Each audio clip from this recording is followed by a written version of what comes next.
So we just continue with our discussion of the notes from York Notes on the War of the Worlds.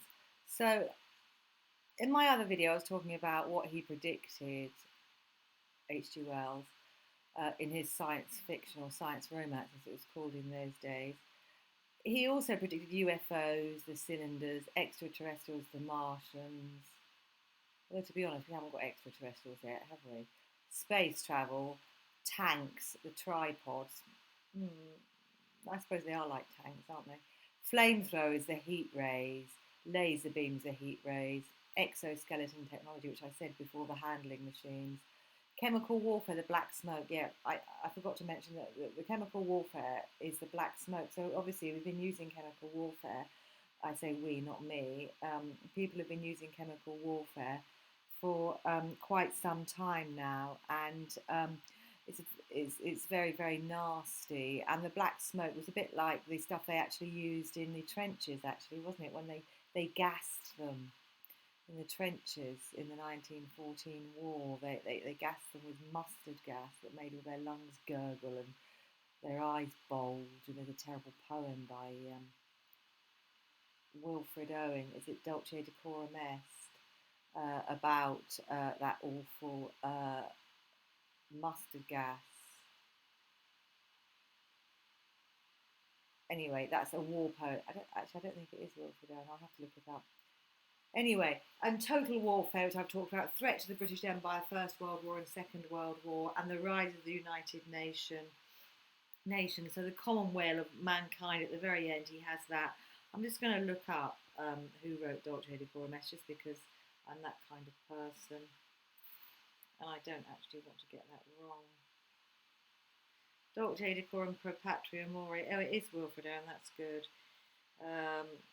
The highly ironic phrase where he talks about it is sweet and fitting to die for one's country. That's what Dulce Decorum Est means. Pro Patria More. Anyway, so chemical warfare that's been used in every war since, and the poor soldiers have suffered. So there's chemical warfare.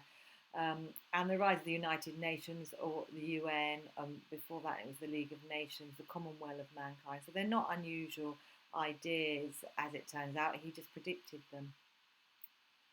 I just want to talk a little bit about scientific jargon. In tandem with the above, and again to enhance the illusion of authenticity and the consequent thrill of his science fiction classic, Wells makes use of real scientific and sometimes quasi, it's pretend scientific terminology, quasi, pseudo, pretend.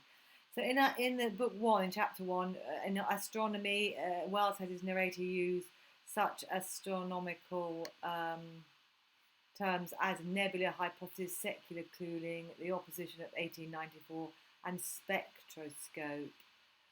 He uses physics terms in book 1, chapter 6, in relation to the possible workings of a heat ray. He talks about a chamber of practically absolute non-conductivity, a parabolic mirror, and a parallel beam. In book 2, chapter 2, when describing the physiology of the Martians, the narrator uses such terms as pulmonary distress, complex apparatus of digestion, and gastric glands. So he uses biological terms. So it makes him sound authentic, with authority, and someone to be listened to, book 2, chapter 2.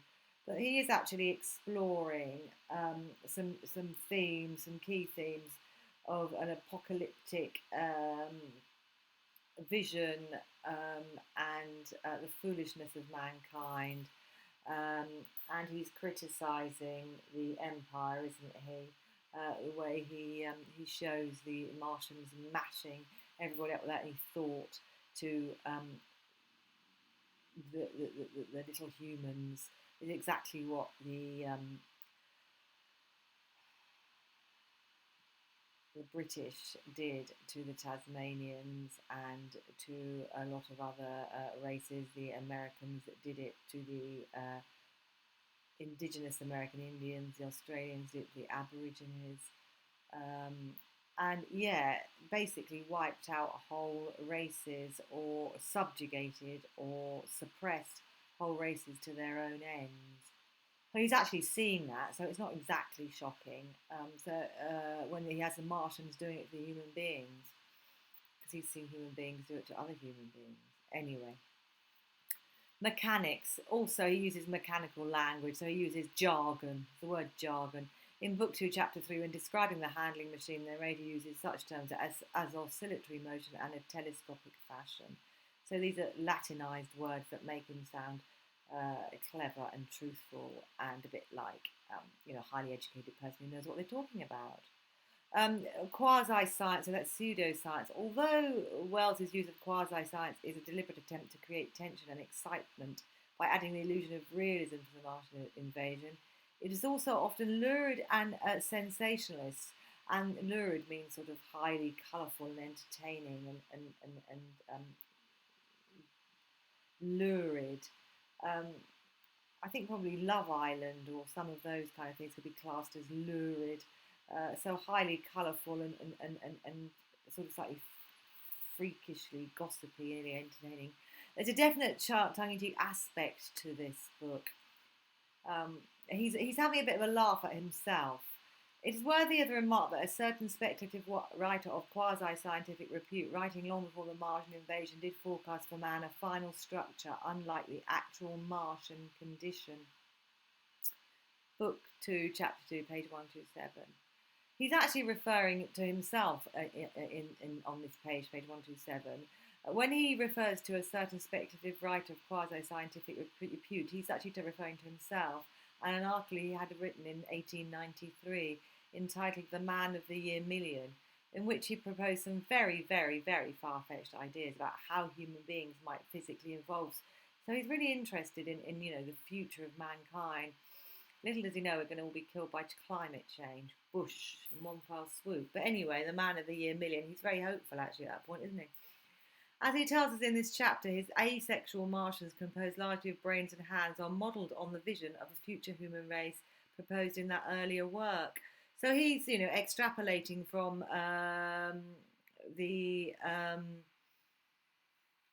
what would happen if you didn't do any work and you had brains and just hands. But life isn't really like that, is it? I mean, most of our thinking, we now know, our feelings, goes on in our gut, in our body. Our body tells us firstly what's going on, then it's often fed to our brain. Our body keeps a score. We're not just lollipop heads. So I think, what with yoga and meditation and these ideas that are coming out in this 21st century, we understand more about consciousness and how it's created via the mind and the body and the breathing. So it's very far-fetched. He's imagining that we'd all be brains and hands. But yeah, he's not accounting for climate change either, or the fact that you can't actually just be brains and hands, because most of your real understanding goes on in your gut, in your body. You can feel things in your body. Anyway, he's having a bit of fun with it. The intentional sense of fun here is highlighted by his reference to that earlier text having been written in a foolish, facetious. Facetious means that basically cocky, arrogantish tone. Page 127. Consequently, the second half of this chapter is a seemingly light-hearted parody of Darwin's On the Origin of the Species, 1859. So around the 1800s, they were really very interested in how mankind was developed, and it was only just then that Darwin did discover that basically, that we descended from apes. So there's this whole idea that, we're on this trajectory of development, and, we sort of, according to Darwin, we lost our hair, and we developed from apes into what we are today, and the logic is that we'll develop out from there, perhaps into some Martian-like creature, which is mainly of brains and hands. So it's evolving from there. But obviously, mankind knows really very little about evolving species and how this magic of evolvement happens. And so I probably we'll just all be wiped out and something will start all over again because we haven't worked. But anyway, there you go. So consequently, the second half of this chapter is a seemingly light-hearted parody of Darwin's On the Origin of Species, 1859. So it's only just then that he started to explore this idea that we were evolved from apes. And it was very, very controversial, actually. Lots of people said that we were created by God in 7 days. People still insist that in some parts of the world. And so it was a whole lot of new ideas that were very, very exciting at the time. that he's exploring here, which is why he's extrapolating to see the Martians is a sort of like evolved human beings, according to his original article in 1893. I hope I'm making sense. The humour arising out of the extremely ludicrous and equally repulsive vision of the future humankind, which of course Wells presents in the guise of the Martians. That's interesting, isn't it, that he wrote that article where we would have looked like that. Lots of people have had this idea that we're just going to be big brains and hands. Actually, I think, is it called Futurama has that as well, doesn't it? Um, the idea that that's what we're going to be like in the future. But I think it's a simplistic view of what mankind actually is. I think we're much more complex and in tune with a divine consciousness than that. Actually, I think there's lots of other things that are going to happen, but I don't think we're going to turn into large brains and hands. I think we'll kill ourselves before that, and something else will come along. Anyway, however, there's also a much more serious intent here, for the narrator also declares there's many a true word written in jest, page 127. As he goes on to explain, it's quite credible that Martians may be descended from beings not unlike ourselves by a gradual development of brains and hands at the expense of the rest of the body. The key words which relate to this facetious vision of the future, to Darwin's theory of evolution, are descended, gradual, and development. The key words which relate to this facetious, rather ridiculous vision of the future, to Darwin's theory of evolution, are descended, gradual, and development. So it is quite credible that the Martians may be descended from beings not unlike ourselves by gradual development of brains and hands at the expense of the rest of their body. Yeah, so it's Darwin's theory of evolution and the origin of the species, which only came out in the 1850s, that excited all the Victorians, and they thought they'd sort of got the secret of life, really, and they thought the science was the way forward. The only way to really understand what was going on was scientific, when in fact there's lots of other knowings that aren't rational. You've got intuitive knowing, you've got love knowing, you've got scientific knowing. But they had this whole idea that, if they knew scientifically and could sort of mathematically quantify it, they knew. But you can know quantitatively what your mother is, but you can't know the energy and beauty that she brings to the world. So it's more complex than that anyway. So the moral here is one which is propounded throughout Victorian literature, for example, in the essays of Thomas Carlyle, who was a writer at the time, and the novels of Charles Dickens, that being that as a result of the Industrial Revolution, the perception of humanity has been detrimentally transformed. Human beings are now quantified as units of production in a philosophy of rationalism and materialism. Which is what I just said, is that basically you can sort of say, my mother is the creature who brings me up and brings me food. It doesn't really quantify her as a being of pure light and love in your life, does it? So it's a philosophy of rationalism and materialism, where you try and work out what you can get out of people. It doesn't really work in real life. We need a bigger, deeper, more flowing vision. But in the Victorian era, the Industrial Revolution, where everyone was being put to work in factories and children were going to school and sitting at desks in rows and being pushed out like sausages to go and work in the factories or for the for industry in one way or another. There was this idea that the units of production was an important idea. So he reduces the Martian's brain to know more than the brain for rational thought, and hands for manufacture. As in Dickens' Hard Times, hand is most likely being used as a metonymy, this suggesting that a person's perceived value lies only in what he or she can produce. Complex word, metonymy, is a figure of speech in which one aspect of a thing is used to represent the whole, e.g. hand for human being. Yeah, how many hands do you need to help you out to bring in the harvest? That's actually, it's a figure of speech where you actually talk about people as hands, basically. The key quotation here is, the brain alone remained a cardinal necessity. Only one other part of the body had a strong case for survival, and that was the hand. While the rest of the body dwindled, the hands would grow larger. Book 2, Chapter 2, page 127. So he's playing with Darwin's theory of evolution here. I'm saying that that's what the Martians turned into, and probably in a previous essay what we would turn into. Wells' language further parodies Darwin through the use of such phrases as cardinal necessity and case for survival. The damning point about this vision of a future, however, is that Without the body, the brain would, of course, become a more selfish intelligence without any of the emotional substratum of the human being. Oh, excellent. So basically, without the emotional depths that are registered in our body, we just become just a rational, sort of like a computer, really. The continued pseudo-scientific register, which is maintained through the use of such quasi-pretend scientific terms as an emotional substratum, presents a misleadingly dis- dispassionate analysis. In reality, Wells is not wildly speculating about some hypothetical future physical transformation of humanity, but expressing a profound concern about the moral degradation of his own society. He's not really having a good laugh about how we turn into brains and hands.